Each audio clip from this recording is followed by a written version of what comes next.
manager, Ghana Integrity Initiative. Thank you very much for your time. Good morning to you, sir. Good morning, and good morning to your listeners.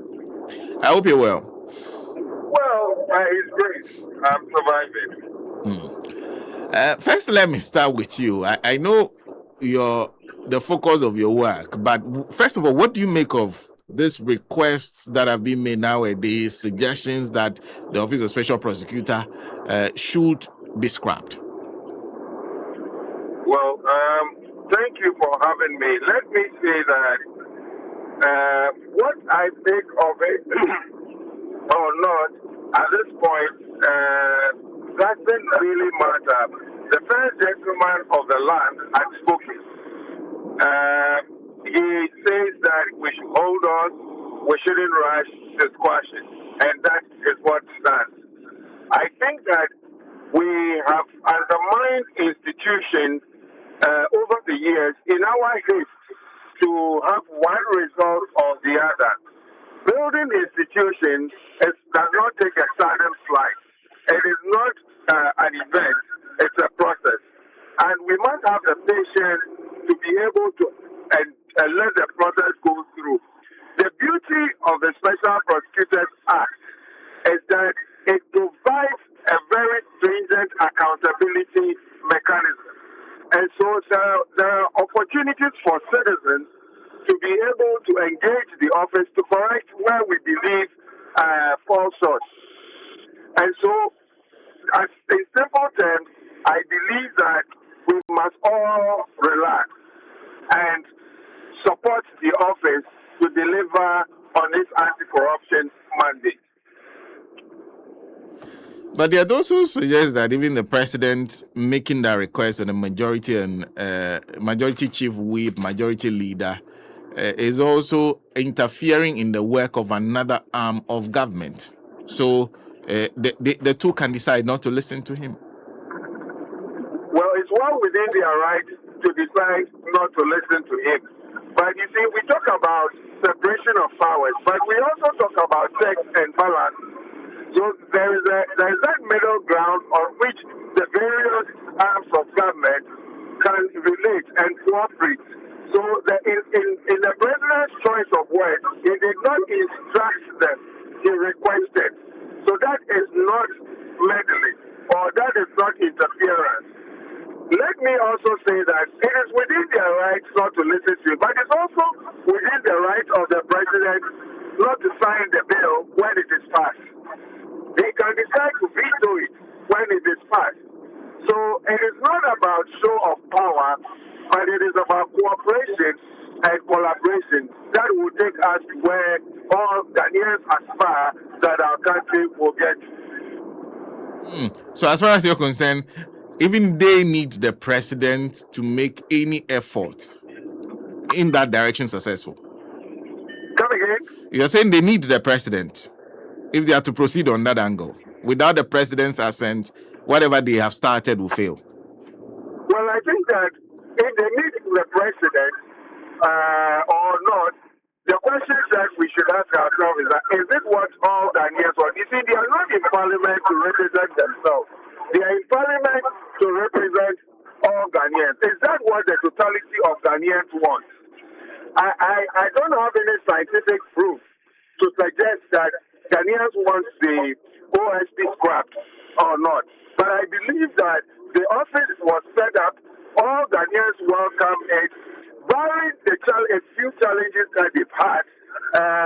The challenges does not warrant the scrapping of the office. Let us ask ourselves, do we call for the scrapping of the Ghana police simply because there had been hiccups in the work they do? Do we call for the scrapping of the Attorney General because the Attorney General had not successfully prosecuted corruption? Let's ask ourselves. The Attorney General had been there long before the OSP came. How many corruption cases has the Attorney General successfully prosecuted since the beginning of the Fourth Republic? Let's bear in mind that setting up the OSP is a global threat. It is something that the UNCA, that is the United Nations Convention Against Corruption, of which Ghana has signed on to, has prescribed. And countries, world are moving towards that direction of separating the fight against corruption from the Attorney General's Department and setting up independent and well-resourced bodies to do that. Nigeria has done it, Togo has done it, Sierra Leone has done it, go to EU, US, almost many countries are doing that. And so why do Ghanaians want to go back to the old? Are we moving forward in a fight against corruption, or we want to retrogress? I think that we must hasten slowly when we are calling for the abolishment of the office. It is not going to help us today, and it won't help us tomorrow. Let us restore the office. Let us demand stricter accountability. Let us demand transparency, and let's let the office work. Look, which of the state institutions have been sued more than the OSP within this short time? Practically, within these 8 years, they have been to court over 4 or 5 times to defend their office.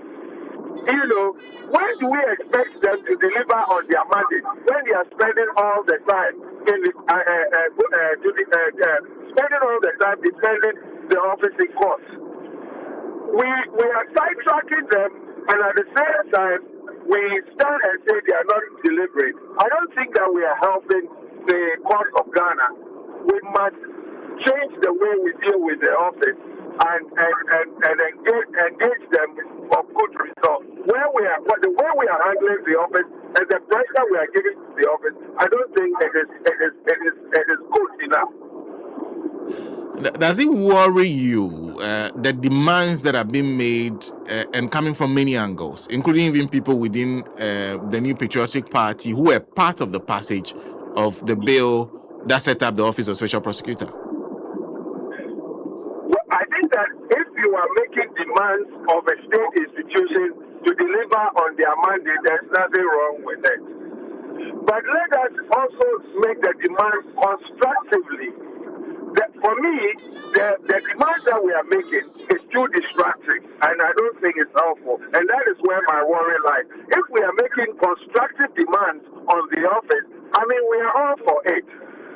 In any case, the Constitution mandates every citizen to help in the fight against corruption.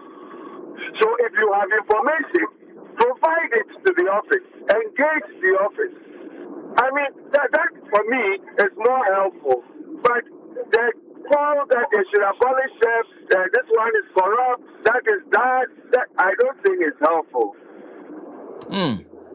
But so far, you are somebody who works in this space. Are you happy with the work of the Office of Special Prosecutor? It is not about happiness. It is about delivering on the mandate.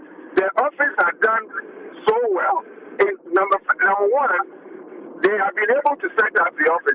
And that is good. They have been able to prevent some corruption.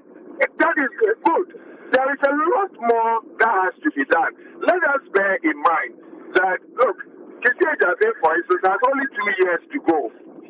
If he leaves, his successor is not going to rebuild the office again. His successor is going to continue from where he left off. Momentum will be built, and with time, we'll begin to see incremental results. What they have done so far, I believe that, look, they may not have achieved 100% of the expectations of Ghanaians, but they have not failed either. Well, Mr. Boadi, thank you very much for speaking to us. Thank you, and God bless Ghana.